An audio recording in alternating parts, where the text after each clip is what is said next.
Last week, we recorded this video where we were interviewing Colonel John Schaffner in New York City about a lot of big picture questions around what's going on from tariffs for the government, for Doge and for cost cutting for the government, and for geopolitical questions. And this conversation about Tesla that Joel and I just had, of course, you can't have that conversation without thinking about Doge. You probably heard the news that Tesla just recently, in the most recent earnings call, Elon announced that he's going to be stepping back a bit from Doge so he can focus more on Tesla. And for many, you might say, well, does that mean that Doge is over? But if you do, you are totally missing the point on what's going on with Doge. In reality, when we look at Doge, it is a far bigger story than just cost cutting and everything Elon's been doing. What Elon has been laying the foundation for ever since the beginning is really about an explosion of AI unlocked by the US government. We call it the Doge Playbook.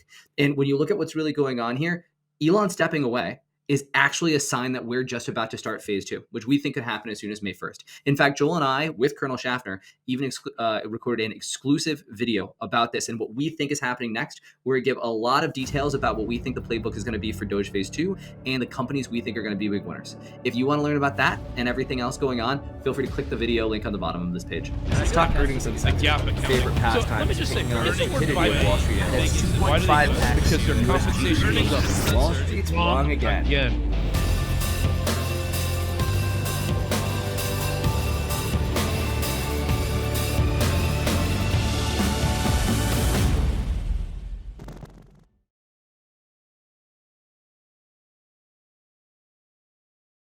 So let's talk about Wall Street's wrong again, right? When we talk about everybody, the idea that maybe Wall Street isn't covering something exactly how it should, and let's talk about Tesla. And this was a funny headline, right? So just for everybody who doesn't know, Benchmark and a few others actually recently upgraded Tesla, and Benchmark added it to its best buys list, while lowering its target price from $475 for Tesla to $350. And Joel, when you and I saw this, we both laughed, right? Because the fact that when you look at it, it doesn't look like anybody should be adding Tesla to their best buy list based on what stock price targets are. All right, so today, right now, Wall Street is still 95% buy and hold recommendations and only about 5% sells, right? That's across every rating of the biggest 50, 60 investment banks that are out there today in Wall Street, right? And then when you look at Tesla, it's kind of similar. It's all buy and hold ratings. Now, why? Because Tesla does a lot of banking business, and they would hope to get some of that banking business. So no one on Wall Street wants to turn down, right, by saying Tesla's a sell. But when you look at their target prices, almost all the target prices, everyone on Wall Street, is below the company's 52-week high.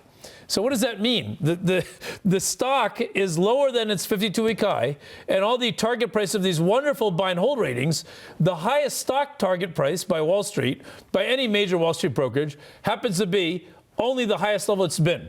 So they're saying, okay, there'll be a rebound, but no one's expecting to go above the levels that had been prior. Right, and if you look and you dig into Tesla and you can see the numbers, it kind of helps you see why it is that even though people are being nice to Tesla because they want Tesla's investment banking business, there's a reason why nobody thinks that Tesla's stock really should be that much higher right now. And if you look at it, it comes up to the numbers, right? Yes. So and if you look at GAAP accounting numbers, which my goodness, I hope nobody watching our show still uses the GAAP accounting, generally accepted accounting principle, SEC official EPS number, because it's wrong. It has been. None of our institutional clients worth their salt, and none of our subscribers would ever pay attention to those numbers. But if you did pay attention to those numbers, it says that Tesla's returns have run up over the last couple of years and have fallen.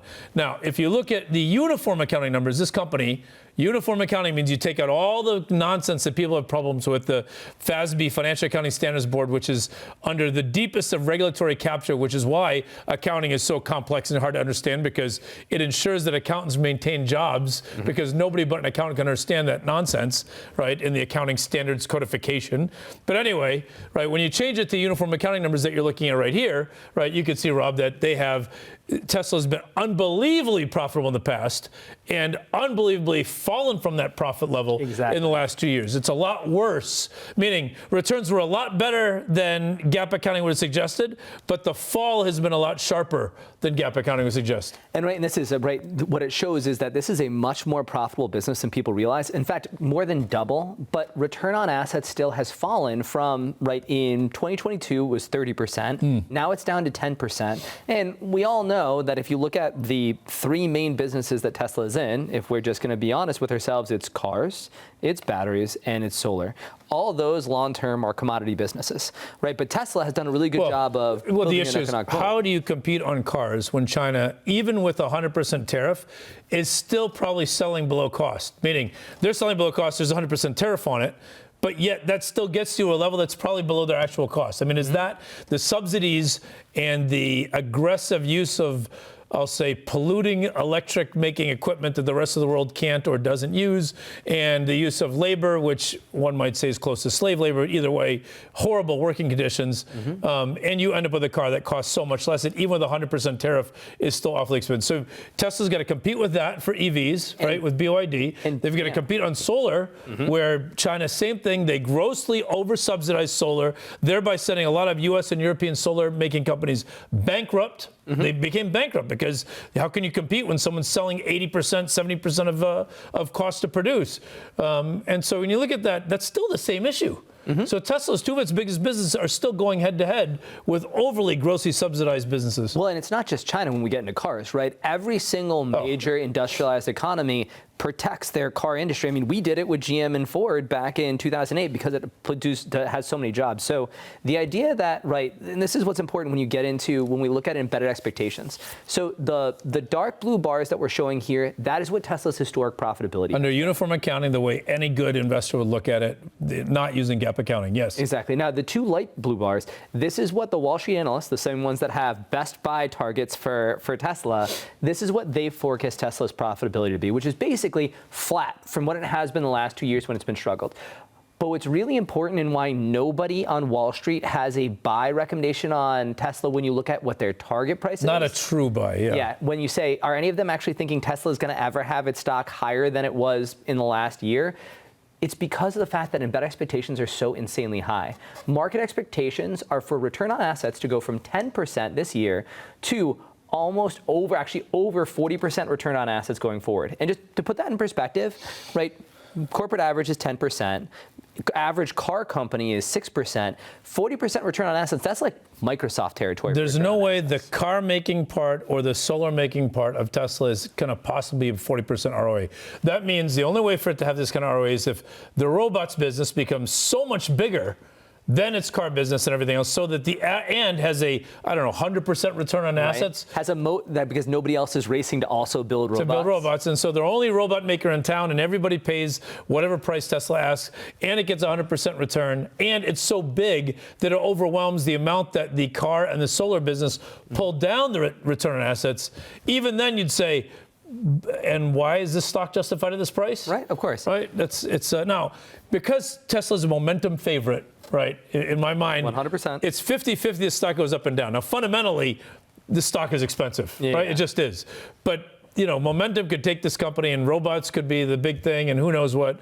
And suddenly you see the company's stock go up again back to its 52-week high. It's perfectly possible that happens. I'm just saying I wouldn't want to be holding it. I'd be dumping at that point if I were holding it. And everybody, right? This isn't an attack on Elon, right? I mean, the whole entire thing is we think that what Elon is doing with Doge in terms it's of absolutely AI amazing is company to what Tesla has done. And what Tesla has done is amazing. What SpaceX is doing is amazing. What he's done with XAI and Grok, right, is Colossus amazing. supercomputer, yes. Right? I mean, all that stuff is amazing. The point is just like in the public markets, it's a valuation issue. This is a valuation issue here. Yeah, it's not that it's, we talk about, we have this article we wrote called The Difference Between a Great Company and a Great Stock. Right, this is a great company. Tesla is an amazing company. What they've done is fantastic. But the valuation it's at, even from its highs, meaning the valuation it's at today, after it came down, right, after it's come down quite a bit, still is pricing in unbelievably high levels of future forecasted performance that seem unreasonably high given the businesses it's in. Exactly. And so everybody, thanks so much for joining us for the Altimetry Authority Day, and have a great day. Thank you, everyone. See you next time. All right, thanks everybody for tuning in. If you want to hear more and follow us on a daily basis, just click the first link below and be able to track what we're doing every single day.